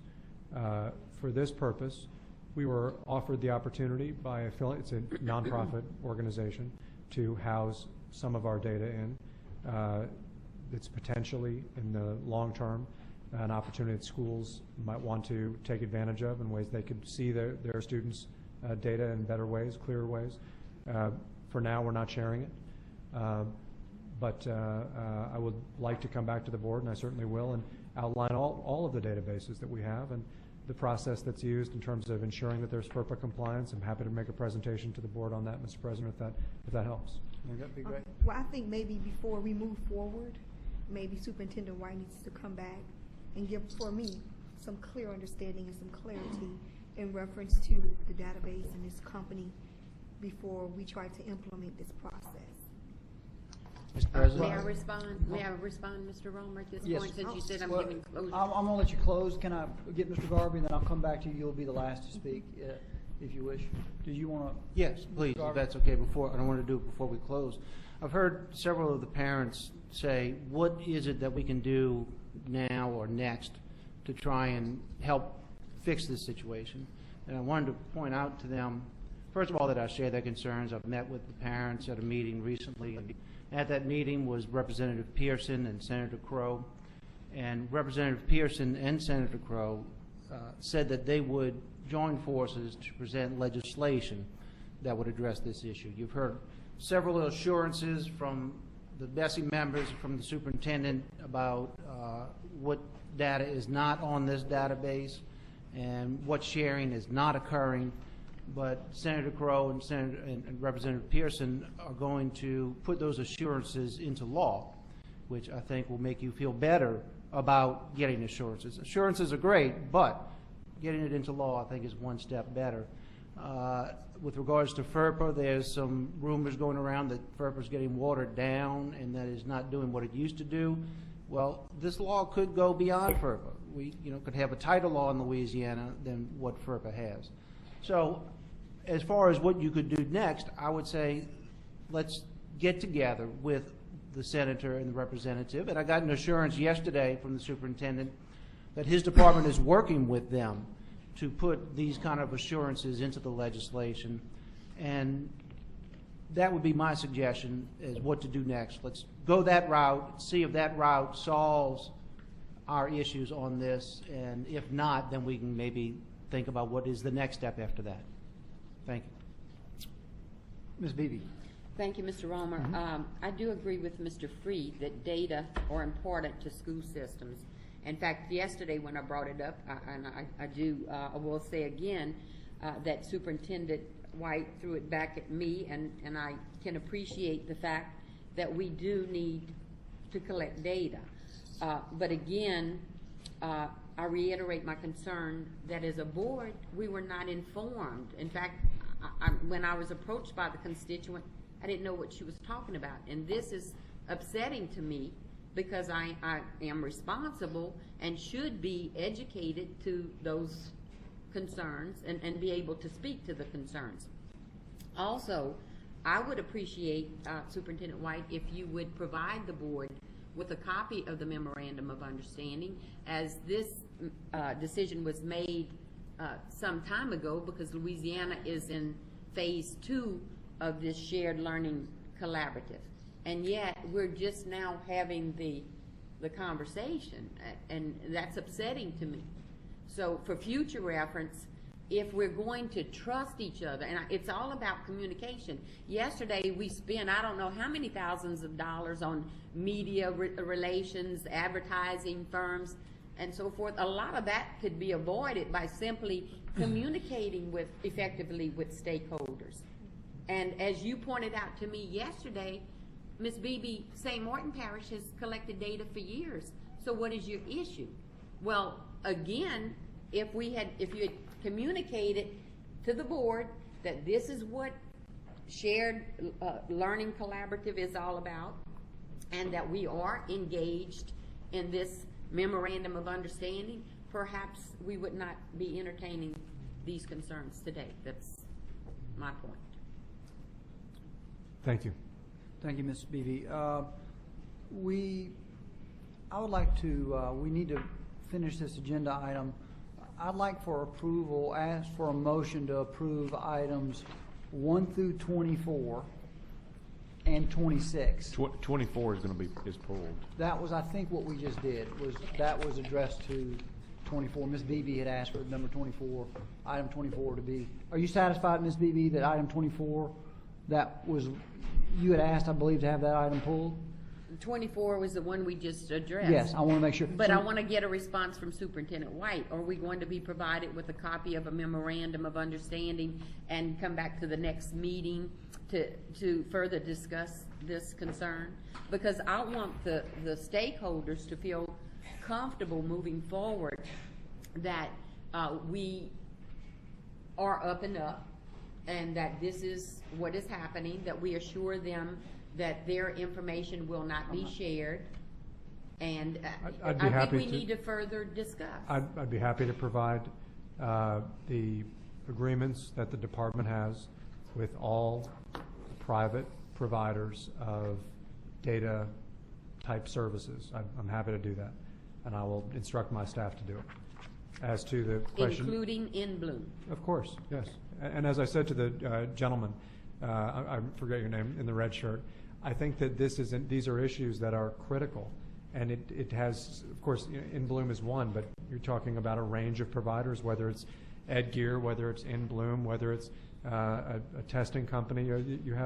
These are important issues that our constituents are raising, and I think it goes across. So I will provide Ms. Barrios raised other groups. I will provide the agreements that we have with those groups. And I'd be happy to come, Mr. President, to the board and have a discussion about it to provide a report on how this work is done overall. And any time that you ever need something like that in advance of a board meeting, you may always just call me or send me an email, and I'm happy to get the materials to you in advance. I didn't know you were placing this on the emergency agenda, so I'm happy to provide you whatever you need. Mr. President, can we ask Ms. Beebe if she could give us a copy of St. Martin's contract with EdGear? I will let you talk to Ms. Beebe about that after. Okay, I'll ask her today. about that later then. Thank you. I have no problem. Thank you. I consider it done, Mr. Garvey. Now, I will go back. We need a motion to approve items 1 through 24 and 26, still noting that item 25 is a read. So really what we need to do is amend the motion to include item 24. All right. So would the maker of the original motion amend the motion to include item 24? So it's approval of items 1 through 24 and 26, with item 25 being a read. I'll agree to that. All right. We have a motion on the floor. Do we have a second? We have a second? Yes. By Dr. Moranti. Is there any objection to that motion? Hearing none, so moved. Item 25 is a read. Mr. Gill, if you would Yes, read, sir. please. On motion of Mr. Garvey, seconded by Mr. Romer, the Administration and Finance Committee recommends that the board, A, direct the LDE to design a policy to retain the 70% instructional expenditure requirement within the MFP formula and establish it as a measure of school and district success relating to fiscal decisions with academic outcomes, and B, direct the LDE to require corrective actions for districts failing to meet the 70% instructional expenditure requirement and failing to meet their growth target. Thank you, Mr. Gill. I actually asked for that item to be pulled. We did not word it properly yesterday, so I just want to restate it more clearly and for the board's approval. It's the same essence of what you read here, but it's, I think, worded more clearly, and it would be the following. I move to direct the LDE that's the Louisiana Department of Education, to preserve the 70% instructional expenditure requirement previously contained in the minimum foundation program formula and continue to measure compliance with this requirement. Districts failing to meet the 70% requirement and failing to meet their growth target shall be required to develop a corrective action plan with assistance from the LDE as needed. And I'll be glad to explain it, but I need a second for that motion. I second that motion. Okay. Thank you. Yesterday, we commented that when we forwarded this year's MFP to the legislature, we removed a great deal of the policy language that was previously included, and that was done at the request of the legislature that had indicated that we were including too much policy in what was supposed to be a funding formula and not a policy statement. One of the items that was removed when we removed other policy language was the 70% instructional requirement previously included in the MFP formula. Several legislators reached out to us and said they wanted to maintain that 70%, but outside of the MFP formula. So this language would do so, but it now would be handled separate from the MFP formula, which is across the street with the legislature. That is the intent, and I think it does what we would want it to do. Well, wait, may I ask a question? Yes. They want it outside of the MFP? I thought your motion was to include that in It's what was previously contained in the MFP will now be a policy outside of the MFP. Well, although it wasn't included in the MFP proposal that was presented. That's right. It's not written into the MFP No, formula. I understand that. Yes. So did we negate the policy by leaving it out? I mean, doesn't what is the purpose of? We did but we removed a lot of policy language from the MFP. So did we eliminate those policies? Although it's not, I appreciate what you're saying, it's not included in the MFP resolution, or I don't think it's any longer. It was really a practice. It was really a practice of the department to gather this information. We got this information from districts. They reported, as you well know, what percentage of their MFP was spent on instructional materials or instructional programs. And so we're just asking that same practice continue, that we still receive that information. And if they're not meeting the 70% requirement and we feel corrective action needs to be taken, we can have that discourse with an individual district. So it achieves the same thing, but it's not technically inside the MFP anymore. Okay, thank you for the clarification. So, Mr. Gill, that's my motion. We have a motion and a second. Is there any objection? Hearing none, so moved. Next item. The next item is item 5.3, Educator Effectiveness Committee. Ms. Orange Jones. On behalf of the Educator Effectiveness Committee, I recommend approval of motions 1 to 3. We have a motion and a second by Dr. Moranti. Is there any discussion? Is there any objection? Hearing none, so moved. Oops, I was premature. We do have a comment card. Ms. Barrios. Thank you. Next item. The next item is item 5.4, the School Innovation and Turnaround Committee. Mr. Garvey. Yes, on behalf of the School Innovation and Turnaround Committee, move for approval of items 1 through 5. Second. We have a motion and a second by Ms. Bophy. We do have a comment card. Ms. Barrios. Thank you. Any further questions? Any objection to the motion? Hearing none, so moved. Next item. The next item is item 6.1, the Superintendent's Advisory Council. It's behind tab 6.1. You all are receiving it. We need a motion to receive. So moved. So moved by Mr. Second. Lee. And Second by approve. Ms. Bophy. And approve. Motion to receive and approve by Mr. Lee. Seconded by Mrs. Bophy. There is a comment card, Ms. Barrios. Thank you. Any further questions regarding the report? Any objection? Hearing none, so moved. Next item. The last item is item 8.1, which is on the emergency agenda. It's consideration of a report regarding the unification of Landry High School and O.P. Walker High School. Was that put on the agenda by the request of Ms. Beebe and Ms. Hill? Ms. Hill. Yes. First, I'd like to thank Heather for allowing us to be on the agenda. emergency agenda. But one of the reasons why I decided to put this on the emergency agenda is because in the last RSD as a whole meeting in New Orleans, we had several constituents out of New Orleans that was concerned about the merger between Landry High School and Old Perry Walker. And when they came to the board meeting, it was a lot of information that was presented to us. We were not informed as board members. We had so many board members that was asking questions, that was unsure of what was transpiring and things of that nature. After the meeting, I spoke with several of the community leaders within that meeting, and I implemented a community town hall meeting, which was an outstanding pour individuals from that community that came to that meeting. And today I am here because I want to get an update. Now, to my understanding, the process has begun. Now, in the board meeting, we request for them to come back with information in reference to what their plan was for this unification between Landry High School and Old Perry Walker. I have been receiving emails updating that the children has already, from Old Perry Walker, has already transitioned into Landry, on Landry campus.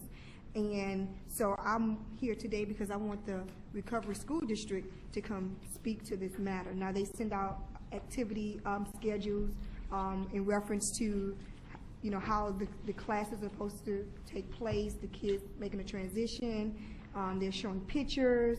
So I just want to know, as a board, since we're the governing body of RSD, why weren't we notified before they start to begin these activities and these transitions when we were surely unclear in the last meeting in New Orleans, and we had questions that they hadn't given us any answers. So, and we also have some community leaders here that wants to speak on behalf as well.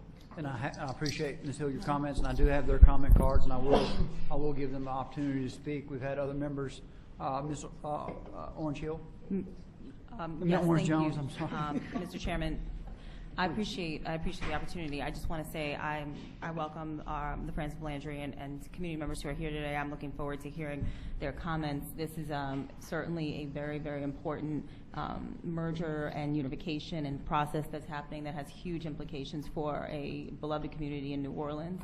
I know that I've gotten very involved in this in particular and have been working closely with ACSA, which is actually the entity responsible for the successful merger, so it's actually moved from RSD to be locally governed by ACSA. I'd like to go to public comment because I'd love to hear what the community itself wants to be able to say, and then we can go from there. Sure. Any additional? I will obviously recognize members if they need to make comment, but I'm going to move to comment cards if that's okay. Willie Zanders.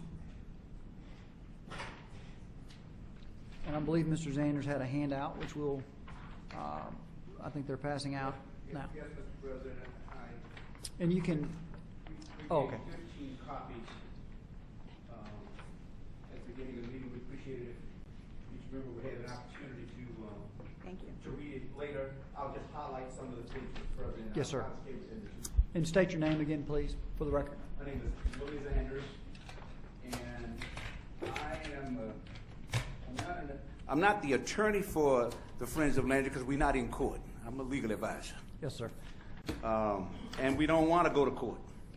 We would like for this board to consider 2 state laws. One of the laws says that the RSD shall retain jurisdiction over a school for a minimum of 5 years. Now, to retain jurisdiction would mean that you can't close it down. You can't phase it out. If you phase it out, you don't have jurisdiction. So that law is on the books. And we would like to bring that to the board's attention, Louisiana Revised Statute 17-10.7. And that applies to New Orleans. There's a companion law that preceded 10.7, which is 10.5. The same law applies to all of the parishes. If you take over a school, East Baton Rouge, etc., you must keep it for 5 years. So that's being violated in regards to Landry because Landry is into its 3rd year right now. It took a while to open up after Katrina. Landry's in the 3rd year. They gave them a failing score after the 1st year. They should not have. Should have taken at least a couple years, but that was part of some process. So that's one law. The second is that if you're going to convert a pre-existing school, Landry was pre-existing, prior to Katrina, to a charter, you need a favorable vote from the parents and the faculty. I didn't write the law. It is what it is, and it makes sense. Parents should have a vote if that public school, paid for with public funds, is going to be converted to a charter. Now, this is what I found very interesting. The RSD is telling the public there's a merger. There's a unification. But in the end, there will only be one school code, O'Para Walker. There will be no Landry. So in effect, this so-called merger is a public relations process where the public will think that there's two schools, but there'll only be one school. And if you don't have a school code, you don't have a school. So in effect, Honorable Board, they're phasing out Landry. They're closing it out.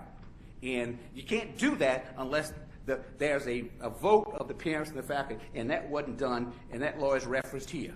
I also would like to bring to the Board's attention a series of articles about this. This has been one of the biggest controversies in New Orleans in years, many, many years. The last meeting, there were 300 community people there. And I'm saying to the Board, you have the authority under state law, Article 8 of the Constitution, Section 3, to supervise, to control. And the RSD has gotten ahead of the Board, has gotten ahead of the community, and one of the articles I've attached, not an article, I attached a resolution from the alumni of O'Para Walker. They're saying, we want our school, we want Walker, we don't want to go to Landry. And the last point is that the president of the organization that I represent, and he'll speak for himself, we've detailed incidents where there have been shootings, violence, threats of violence. Adults can't allow that. That's too much going on harming children in America for us to allow one more kid to be injured, one more kid to be killed. And this board has the authority to let Walker stay where it is, build up Landry, and the school population back in New Orleans is about 80% since Katrina. So the numbers are growing. And quite honestly, as I close, much of this is about politics. Because Algiers Charter Association has lost 2 schools. I was here last year. We wanted Berman to go back to Orleans Parish School Board. And this board said, well, let's look at it. Well, we went again, and they said no again, because the Algiers Charter said no to Berman. So they want to keep O'Para Walker, and then they want to use Walker's administration to consume Landry and get all of those numbers from Landry. It's politics. That should not happen. Our students from LB Landry, that school is 74 years old, almost 57. They're about to go into their 75th anniversary. Same with Xavier Prep. The point is, Xavier Prep, 98 years, about to close. I'm saying as a board, this is something I think the board need to get its arms around, because the RSD has not done its job, not being personal. They have not kept up with the community. And the community is saying, let's keep these 2 schools, let's improve them. And as I leave, honorable board members, all 3 of my kids went to the public schools.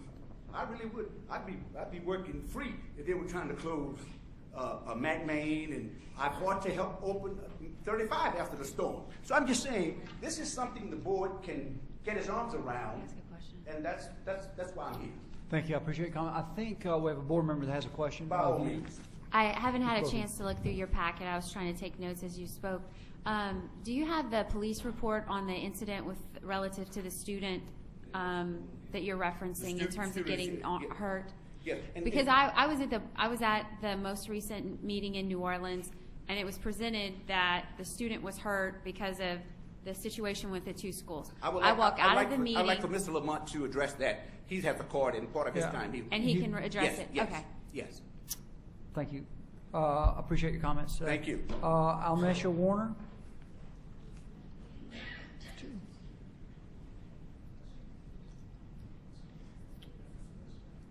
Good evening. I'm the young lady that was involved with the shooting with the O'Para Walker student that came to Abilandra with, the incident. I'm the young lady that was involved with the shooting that got injured. And I don't feel like, you have a question? Yeah, I'm interested to know how the situation with the schools, the unification of the schools, led to a student getting injured. And you were injured? Okay. Could you pull the mic very close? It's not a very loud mic, and it's difficult. Thank you. I just don't feel like y'all always say that y'all want what's best for us, but I don't feel like y'all want what's best for us, because when we tell y'all what's best for us, we still don't get it. It's like we always had rivals between Walker and Landry. I mean, say, yeah, Walker and Landry against sports, but now it led to bigger issues with shootings and things like that. But I'm about to be a senior, and I don't think, like, changing the name of Landry to Walker is going to help our education. Like, if anything, I think y'all should bring in more better teachers. You know, I don't think the name should change. And I don't think that, you know, if Walker do come to Landry, that's going to be more conflicts. Can you explain to me how the unification led to your injury? Oh, it was just a Walker student that came to Landry and saw another student. I guess he didn't like him. And it just, you know, he just opened fire. And I was coming from the basketball game. And this, so this was at a basketball game on the Landry campus? Thank you. Appreciate your comments. Tia Thompson?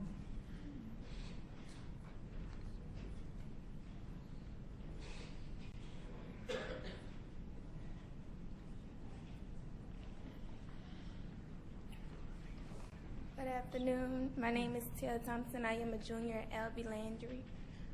Ms. Thompson, I'll ask you to pull it very close. It's very difficult to hear. Thank you.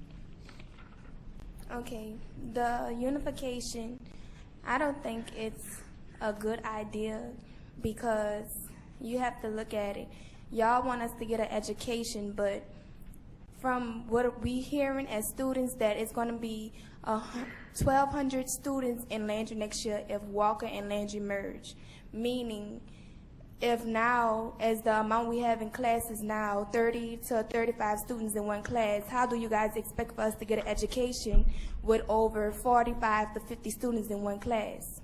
No matter how many teachers y'all have, it's not about what you guys want, it's not about what the adults want. At the end of the day, you have to look at us and how we feel about the whole thing. It's the simple fact that Walker students have a huge problem with Landry students. Landry students, that make them feel uncomfortable because we have to deal with the nonsense, the ignorance for no reason. Nobody better than the next person. We all humans. No matter who did this and who did what, at the end of the day, all we want is our education. We graduate next year. And from my understanding, it's not going to be Landry. It's going to be Walker.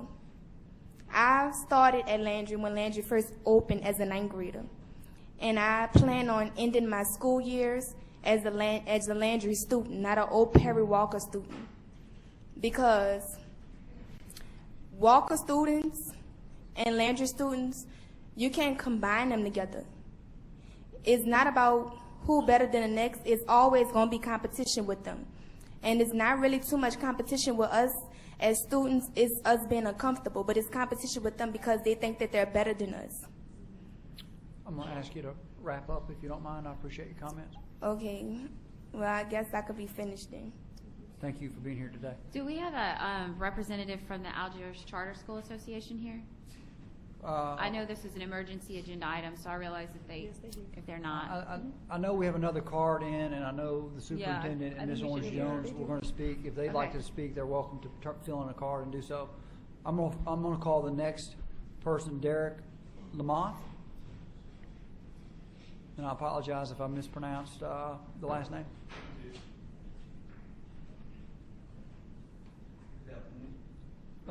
Turn it on. Touch the button. Just click it. Down at the bottom. There you go. You got it. So? Yes. Yes, My name is Derek Lamont, president of Friends of Landry. Just first of all, let me do this and thank you all for BESE board members for actually putting this on the agenda again and listening to our concerns that we have actually been voicing for a long time.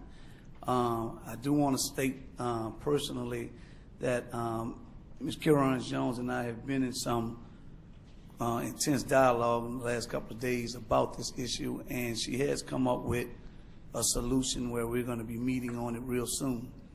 To answer your question, Ms. Lally, about the shootings, we're going to see, Mr. Bryan and I, on Friday, I think it is, one of the young men who's in jail for a shooting that happened over a Landry Walker argument. And the young man was killed. What the young lady was talking about, what happened with that incident, that young man is still incarcerated.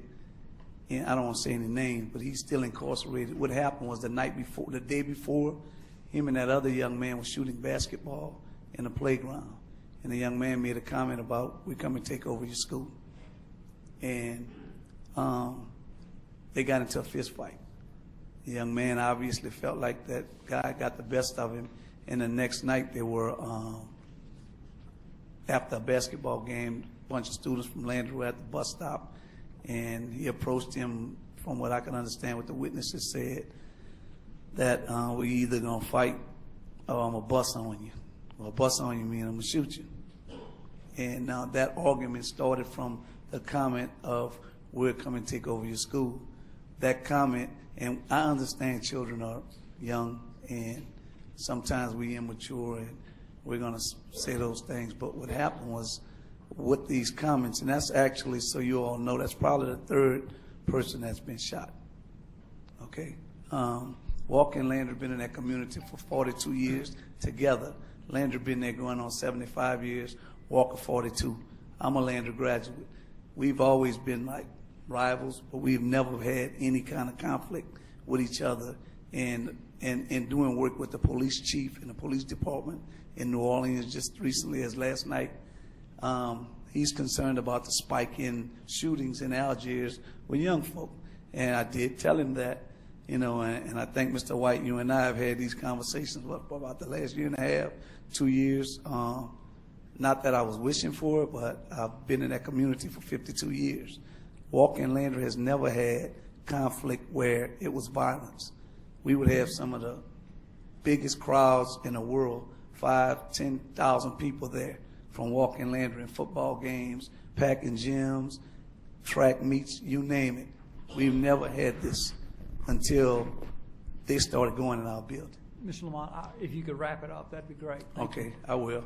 But that's what happened. She was actually, and I'm not going to put light on it, her life was actually saved by the young man who got shot.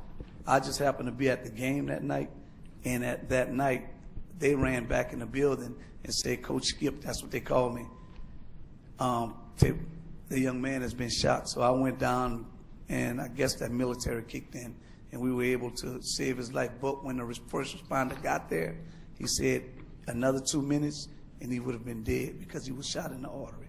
So, you know, we're just kind of concerned, but I do want to thank you all for listening to these issues. Question?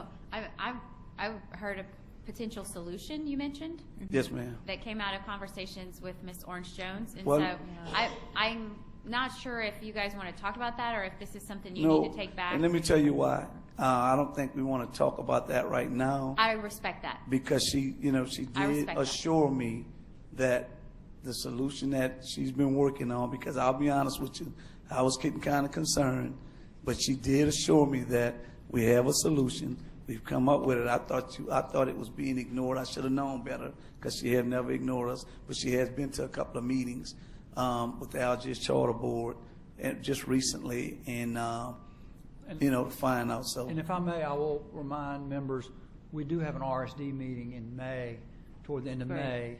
May 29th. So between be now good. and then, we may hear a bit more. I don't know if Ms. Orange Jones, if you wanted to make comment at this moment. Well, I just want to thank, you know, Mr. Lamont for your thoughts, and I look forward to continuing to work with you and the community and also ACSA to really look at how best we can do everything we can to preserve the important legacy of these two schools, and then also make sure we're doing right by all the children. And I know there's a way for us to get there. So I look forward to working closely with you in the next couple of weeks. And I think the appropriate time to come back together will definitely be the next meeting.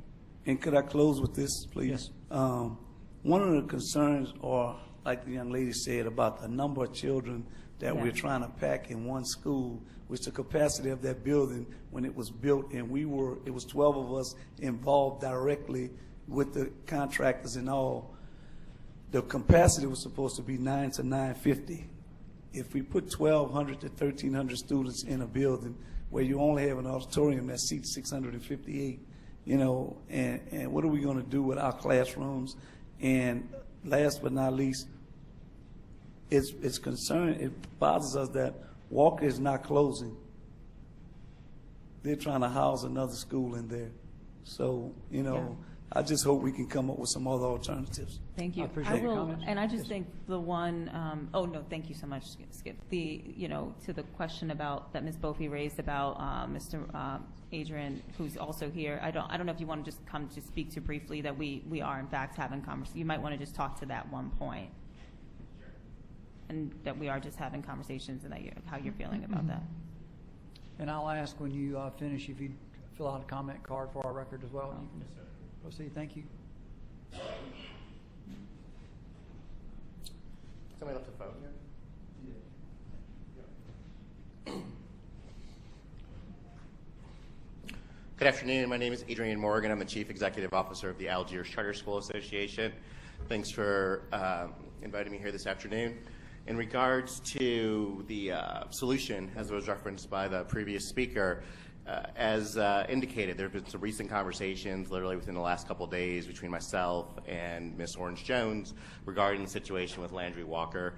And this is actually the first time I've been able to be in the same room with Skip Lamoff, so we haven't had a chance to talk about this directly, but we have had significant conversations previously, and we have a pretty good understanding, I think, of where each other is. And so I think given with the assistance of Ms. Orange Jones, we will be able to get to a good place in very quick order. We just haven't had the time to work it out since our most recent conversations. Thank you for your comments. And I want to thank Ms. Hill. I want to thank you for making sure it was on the agenda, and Ms. Orange Jones for working to try to find a solution, and knowing that we have a meeting coming up in May. Hopefully we can do that. Ms. Hill, you're allowed. This was your item. I'm going to allow you to close. Well, I just have a question for Mr. Adrian. Morgan. Mr. Morgan. Now, have the process of merging the two schools have taken place already? Are the kids transitioning, or the staff transitioning to Landry? I just want a clear understanding, because I've received numerous calls and emails, so I just want to hear it directly. Have that taken place? I mean, has it taken place? Preparations are being made for a successful school year for next year. Those preparations include students from both campuses spending time together, teachers from both campuses spending time together, leaders of both campuses spending time together, myself spending time with the leadership from the Recovery School District. So those types of exchanges and interactions are happening on an ongoing basis. And I can also chime in there. I would say, I think because this is obviously a very complicated process, it is in process, which means there's lots of still unresolved questions that we're still working out. But at the same time, I think I think there's a lot of optimism in terms of what this could actually be in the next couple of months. Okay, because my concern, you know, even though I don't represent New Orleans, I represent all children throughout the state of Louisiana. And when I received the calls and I received the emails, it became a concern to me, because I knew what has transpired with some of the violence. But not only that, with the town hall meeting that we had, which the community came out overwhelmingly. And so when I began, I can't speak for the other board members, receiving emails with activities for each month of making this transition, and as a board, we were still unclear and everything was moving forward. That's where my concern came in reference to the children's safety, knowing the makeup of the community. So I hope you guys be able to resolve I think if you the have issue. any more questions, you could direct them to me, and I'll be involved. I hope you guys resolve the issue in reference to Landry and Old Perry Walker by the next board meeting. That's what I will request, and that so we won't continue to have these dialogues or these issues within that community. And in the meantime, I think if there are other concerns, we can talk offline about them as well. Thank you. Thank you. Let's, I think we should just receive this item. So could I have a motion to receive the item? I motion. Well, Mr. Romer, as I co-authored the request, would like to make some closing comments. Oh, I'm sorry, Ms. Beebe. Absolutely. I do want to thank you for driving here to Baton Rouge to communicate your concerns. And I personally believe for every problem, there is a solution. It takes effective communication, be diligent and passionate about your beliefs, and certainly to the students who are present, I do recognize the importance of education, and I ask that you continue to be involved and to stand up respectfully to your convictions, that you are afforded quality education experiences, and that you have a desire to continue the legacy of your school. And as a former school board member in Northern St. Mandry Parish, there was the issue of consolidation. There was much conflict, and then it's not always about consolidation. You have to look at, I know finances are always a concern, but you have to make decisions. As adults, we are responsible for making decisions that will work out in the best interest of all concerned. So continue to be involved. Oftentimes we hear the RSD placed on a pedestal, and trust me, I'm not being critical of the RSD. I recognize by my visits to New Orleans that there are concerns, and oftentimes this administration, kind of puts the gloss. So continue to reach out to me, because I represent all children in Louisiana and all constituents as I view it. If you have concerns, please don't hesitate to reach out, and we will continue the discussions. When I visited your district, I did make note that I may not have the answers, but I'll pledge my support to continue working towards that end. So thank you for Thank you, Ms. Beebe. Walter, you haven't said anything. Do you feel like are you okay? All right. So a motion to receive this item made by Ms. Hill, seconded by Ms. Orange-Jones. Is there any objection to that motion? Hearing none, so moved. That concludes our business, and we are now adjourned. Thank you. And I appreciate all the members of the audience that came today. Thank you.